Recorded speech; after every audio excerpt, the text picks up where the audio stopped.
C'est les Canadiens qui ont permis, grâce à leur système, qui ont permis à Parmalat de se refaire une santé. D'accord 3A, il y voir 3A aujourd'hui. 3A, il avale Cicollet. Cicollet, c'est une entreprise auvergnate, spécialisée dans les AOC, tiens, comme par hasard, spécialisée dans les AOC. Et un gouffre. Mais 3A l'a absorbé. C'est vrai qu'au passage, ils ont largué un certain nombre de filiales qui n'avaient plus grand-chose à faire avec le lait et qui leur bouffaient du pognon et qu'ils se retiraient aussi un peu de l'Espagne, parce qu'ils étaient allés flirter un peu en Espagne au moment où le lait français était peut-être un peu trop cher pour essayer de ramener en France un petit peu de lait. Et d'ailleurs, de le ramener aussi dans les zones AOC, tiens, comme par hasard. D'autres, le GLAC, 10 chambres, c'est un privé, une COP, ils s'unissent et ils reprennent qui? Dans la même période. Toury, l'un des plus gros faiseurs d'AOC d'Auvergne.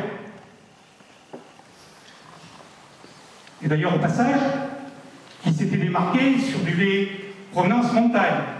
Ah oui, qui défend la provenance montagne aujourd'hui? Ça a été l'histoire.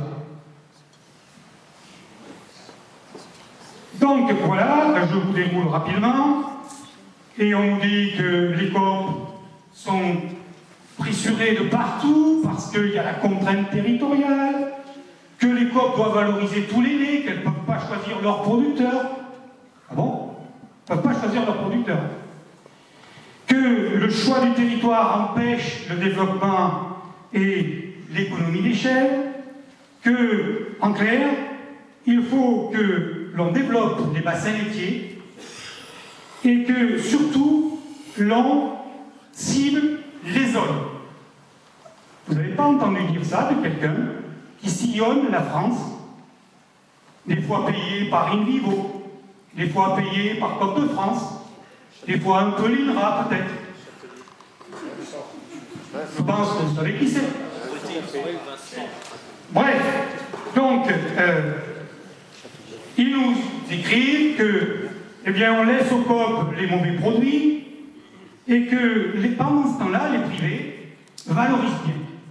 Et oui, sauf que pendant que les COP faisaient du cinéma à droite à gauche, délapidés à travers des technostructures qui sont scandaleuses, quand vous multipliez le nombre de directeurs généraux avec les prix, avec les salaires de tous ces gens-là, directeurs généraux et tout leur staff, quand vous démultipliez les administrateurs avec tout ce qui va autour, quand vous démultipliez, parce qu'il vous faut bien avoir la tâche de quelques hommes politiques, les sièges sociaux et aussi les différentes industries, enfin, je veux dire structures industrielles, vous ne les fermez pas parce que il faut bien les laisser là, même s'il faut ramener de très loin le lait pour le faire vivre, parce que sinon je n'aurai pas l'appui d'un tel ou d'un tel.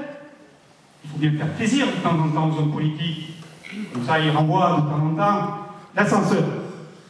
Eh bien, je vous l'ai dit tout à l'heure, pendant ce temps-là, des gens comme Sodial ont laissé filer Yoplait, d'autres comme 3A par exemple, eh bien, ont laissé filer des produits à haute valeur ajoutée tels que le Cantal. Ils en sont aujourd'hui, par exemple, pour quelque chose que je connais, ils sont aujourd'hui l'acteur majoritaire dans les AOC d'Auvergne. Et bien 3A, il faut savoir, aujourd'hui,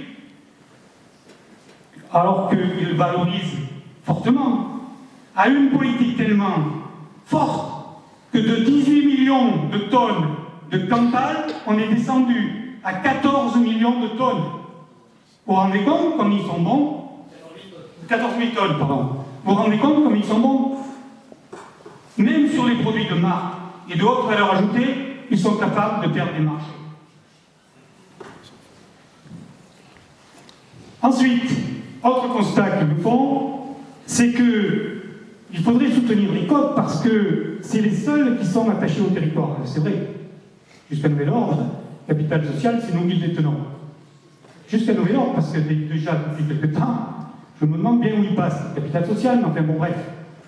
Et ils nous font la démonstration que, ça c'est pas à nous, encore une fois, qui l'avons, mais au pouvoir public, que les privés, c'est délocalisable. Parce que l'ensemble des plus grosses entreprises privées sont des entreprises familiales. Et que si aujourd'hui elles gagnent des sous, et Emmanuel Bénier doit bien rire quand il voit ça, que si aujourd'hui elles gagnent des sous, eh bien demain elles peuvent appartenir à des capitaux extérieurs et à la limite quitter la France. Bref.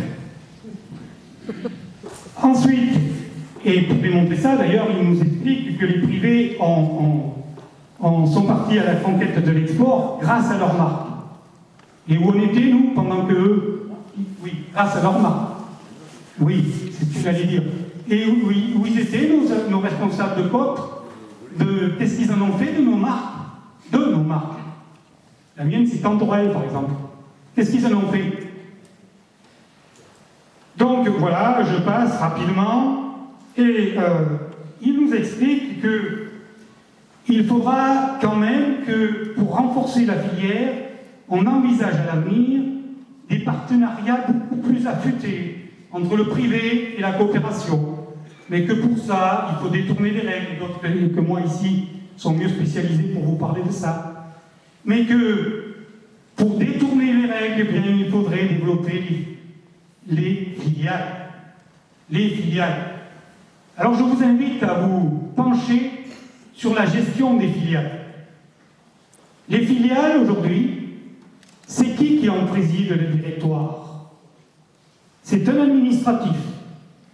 C'est généralement le directeur du groupe. Vous allez voir, allez faire le tour des filiales, et vous verrez qui en préside le directoire. Alors bien sûr, le comité de surveillance, c'est un administrateur. C'est le comité de surveillance.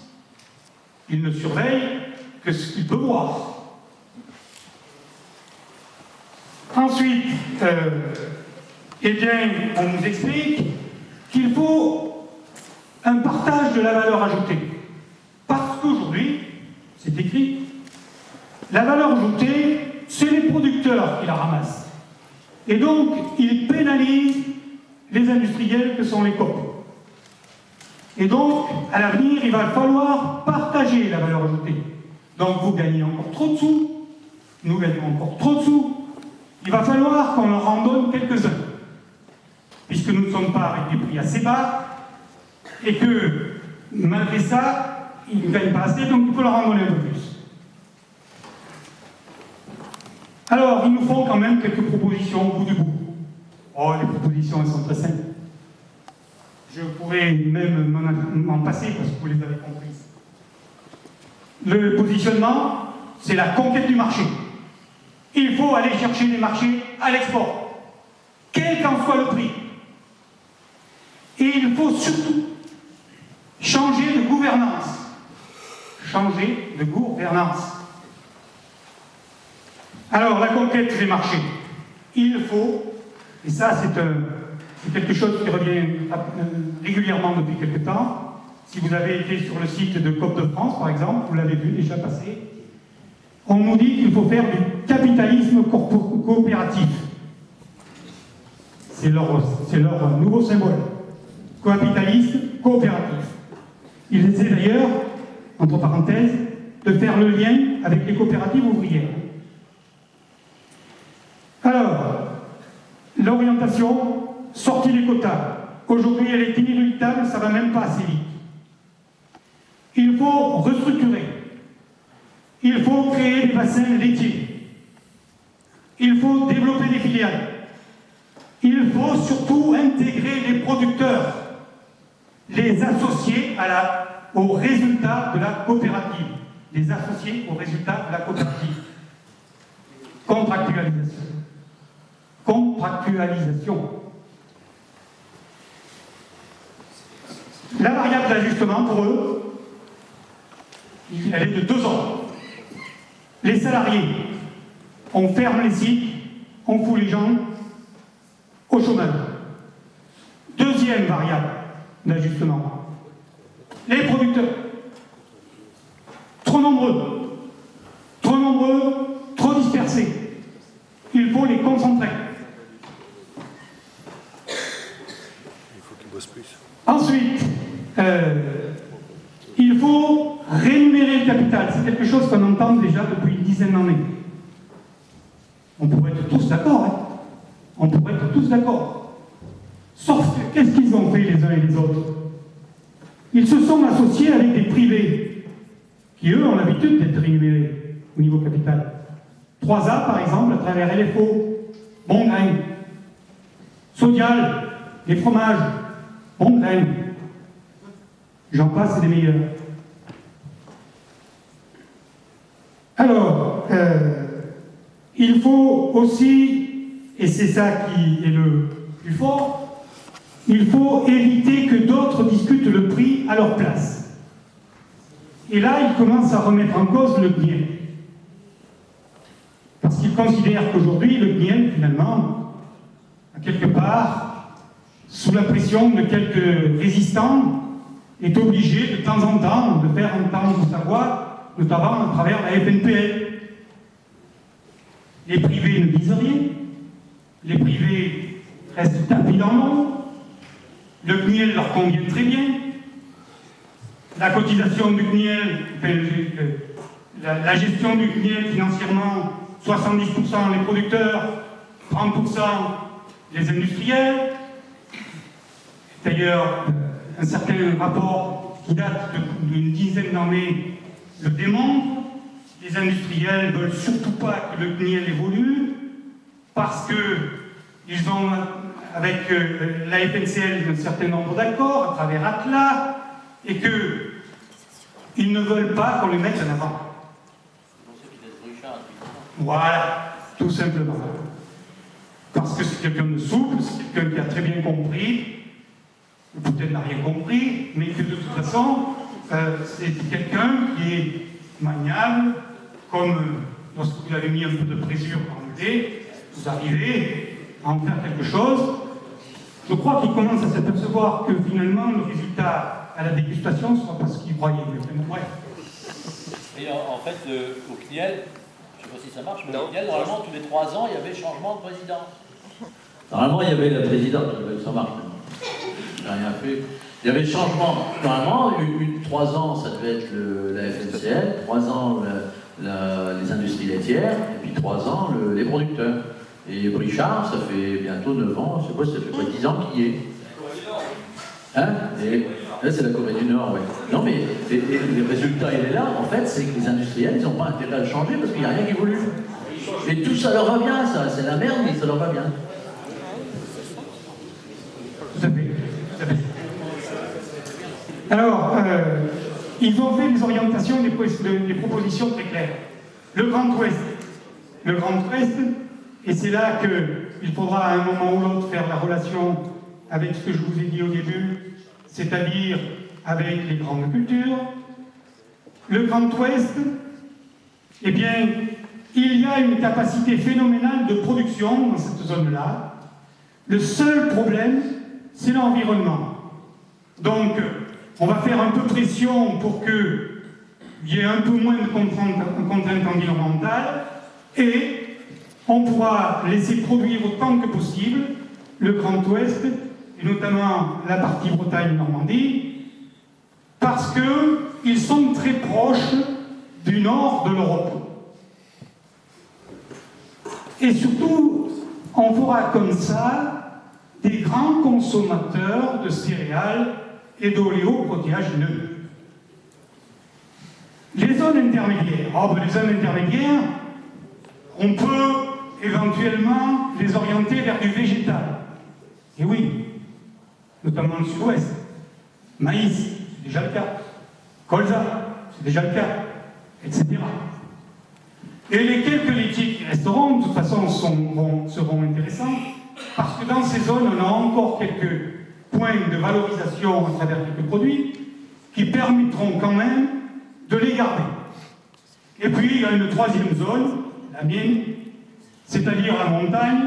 Ah ben eux, pas de souci, ils ont les AOC, Et puis on va bien accepter, à travers le deuxième pilier de la PAC, de leur renvoyer quelques centimes d'euros, et on en fera des gens placides, tranquilles, qui ne poseront pas trop de problèmes, même si au passage, par exemple, un département comme le mien, 380 millions de litres de lait à référence laitière, 180 millions de litres de lait transformés par exemple en AOC, en gros 60% transformés en AOC. Donc ça veut dire 40% qui ne fait pas de l'AOC. Eh bien ces gens-là, on va les orienter vers l'AOC, sachant que de toute façon les marchés n'iront pas au-delà. Donc avec 60% en AOC, on va se débrouiller pour que les 42%, ils aillent faire de la vache habitante. Ils aillent faire de la vache habitante. C'est-à-dire qu'ils aillent faire du blé qu'on va couper en mer. Puisqu'ils ne sont pas capables, eux, et là je m'adresse à tous ceux qui font de l'engraissement, eux, les éleveurs du Massif central, ne sont pas capables de faire d'engraissement, ils ont que l'herbe. Donc, ces gens-là, on enverra les broutards et les génisses se faire engraisser dans des zones intermédiaires, là où il y a du maïs et des oléoprotéagineux, comme par hasard. Bon, bref, donc la solution, des zones, et à l'intérieur de ces zones, eh bien, il va falloir trier. Il y a des producteurs qui, de toute façon, sont foutus. Il faut arrêter de leur raconter des salades. Il faut qu'ils arrêtent. On va les accompagner, tout doucement. C'est la prime au licenciement. D'accord? Au passage, quelques-uns se suicideront, mais c'est pas grave. Hein? D'accord? Ensuite, les autres. Il y en a quelques-uns dans le lot, c'est-à-dire un tiers de cette salle, qui peut-être sera sauvé. On va essayer de les accompagner.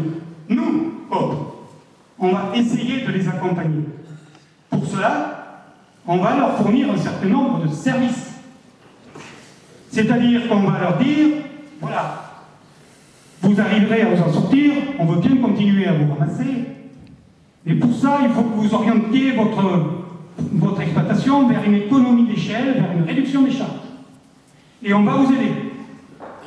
On va vous fournir l'aliment, on va vous fournir l'engrais, on va vous fournir peut-être le gasoil, le temps calé, voilà, etc., etc. Quant aux autres, c'est-à-dire cette infime partie de la salle là-bas, eh bien vous êtes assez grand pour vous débrouiller tout seul, parce qu'aujourd'hui, vous êtes dans des structures qui vous permettent de vous sortir tout seul. Et cela, et je pense là notamment aux gens de l'Ouest, on va orienter la PAC pour que de toute façon vous en sortiez assez bien, et on va vous en enlever un petit peu de ce que vous touchiez. On va vous enlever un petit peu de ce que vous touchiez, parce que il faut bien qu'on aille en redistribuer, budget constant, je vous signale. On va en redistribuer à ces brebis galeuses de la montagne, ou des zones herbagères, et donc, comme vous allez gagner un peu plus, vous allez accepter de baisser vos aides. Voilà le schéma qui nous est proposé là. J'ai fini.